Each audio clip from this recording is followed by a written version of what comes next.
Estamos de volta com o Pensamento Jurídico, uma produção da Magis. Hoje estamos discutindo sobre a prática judicial que reduz a superlotação prisional e reconhece os direitos dos condenados. É o chamado cidadania prisional.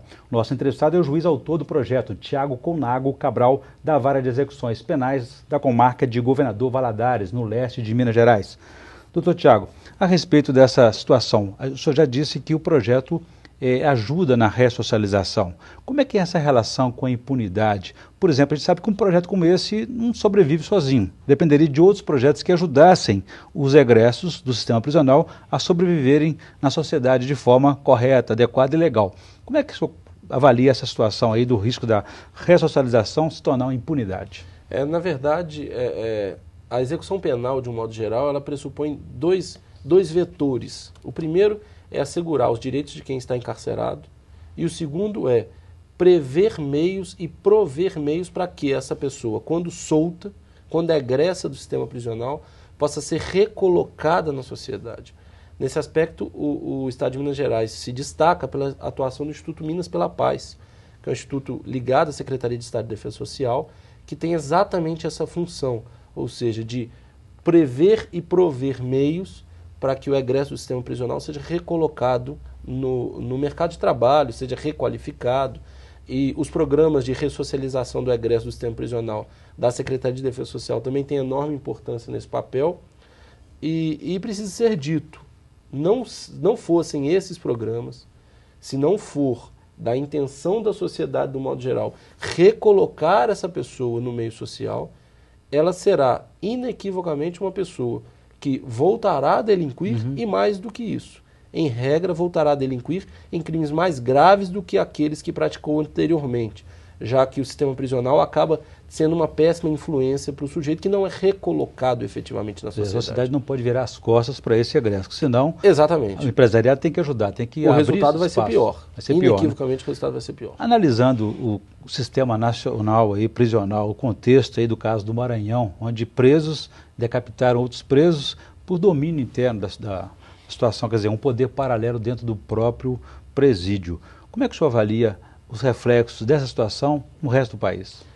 Essa situação é uma situação extremamente grave, apesar da gente não poder apreciar objetivamente uma situação concreta, mas o sistema prisional no Brasil, de um modo geral, apresenta situações muito melhores em determinadas condições e situações muito piores em determinados locais. Pré-históricas até, né? Exatamente. Isso é uma prática, é uma realidade quase que social do Brasil que se reflete no sistema prisional. No que diz respeito aos presos condenados, aos presos definitivos, nós dispomos de ferramentas para tentar assegurar que os direitos mínimos sejam reconhecidos. Óbvio que as ferramentas jurídicas asseguram apenas prazo, tempo de soltura, tempo de prisão. Há ainda, todavia, ferramentas que são próprias do Executivo, que dizem respeito às condições físicas do estabelecimento, a abertura de vagas no sistema prisional de um modo geral. Quanto a esse aspecto, a atribuição é exclusivamente do Executivo, que tem suas próprias dificuldades. Muito bem. Eu volto a esse tema, gostaria que antes o senhor fizesse a indicação de leitura para os nossos telespectadores no quadro Pensamento Literário. Por favor.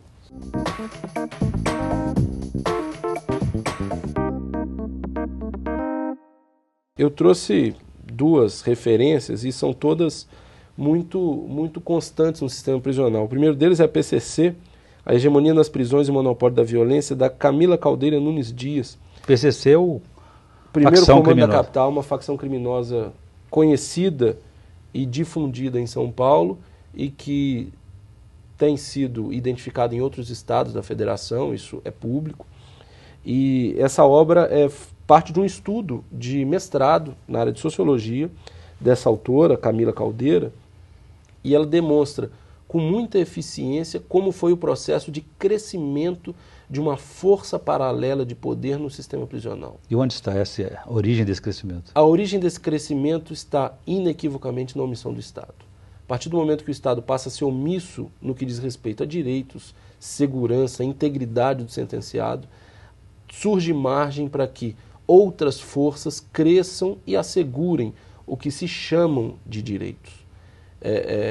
Chega a se abordar, por exemplo, isso foi objeto da CPI do sistema carcerário, em 2008 ainda, que as cadeias do estado de São Paulo praticamente não tinham mais crack.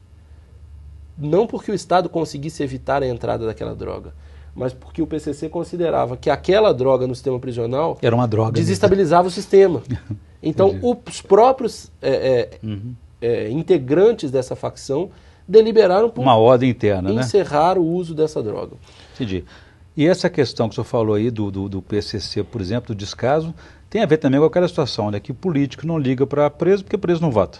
Tem uma relação com isso? É uma leitura que se faz do sistema prisional e me parece que nós já alcançamos um nível de maturidade democrática que exige que mesmo aqueles que não votem tenham os seus direitos reconhecidos. O senhor tem outra indicação? Essa outra indicação tem muito a ver com os mineiros, de modo geral, da Daniela Arbex, que é uma jornalista muito reconhecida. Juiz de Fora, né? Fala sobre o Holocausto brasileiro, que ela chama de genocídio de 60 mil mortos no maior hospício do Brasil, em Barbacena. Manicômio de Barbacena. Exatamente. Também, manicômio prisional também ou era misturado, né? Não, lá era misturado.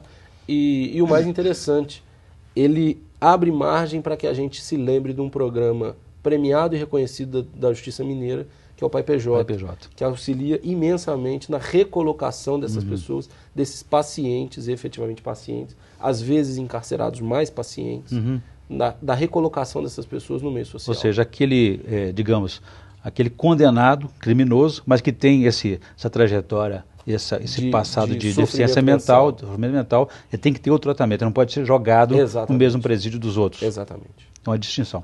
Muito bem, boas indicações. Voltando ao nosso tema aqui, doutor Tiago, nós estamos na reta final do nosso programa.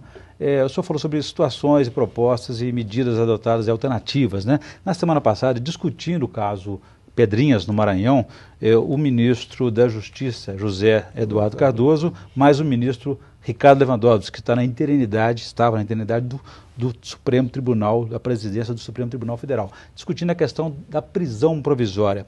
O que vinha a ser essa prisão provisória e como é que ela tem que ser evitada? A prisão provisória é a prisão que antecede o julgamento. Ela pode ser assim esclarecida. A segregação, o encarceramento de uma pessoa antes que ela tenha contra si uma sentença condenatória. Não se fala ainda em sentença condenatória sem recurso, mas só sentença condenatória. Há no Brasil, provavelmente por questões históricas e até por deficiências das redes sociais, de acompanhamento das pessoas, de proteção da criminalidade, de proteção da infância de um modo geral, essa deficiência acaba gerando um número considerável de atos infracionais, de atos delinquenciais, e isso acaba repercutindo muitas vezes em prisões antes do julgamento. É uma cultura nossa, né? É uma cultura brasileira e o que mais assusta não é ela ser cultural.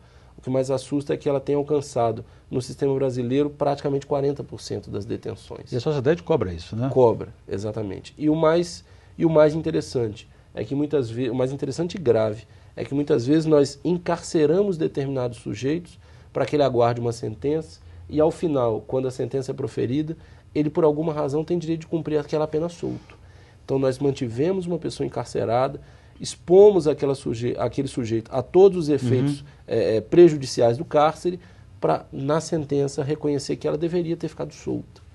Isso é muito grave, isso tem muitos efeitos. E é importante dar respostas, assim como o senhor já apresentou essa primeira resposta com esse projeto inovador, que é o Cidadania Prisional, que foi reconhecido e premiado pelo Inovare 2013. Parabéns pela iniciativa, pelo projeto inovador e obrigado pelas entrevistas.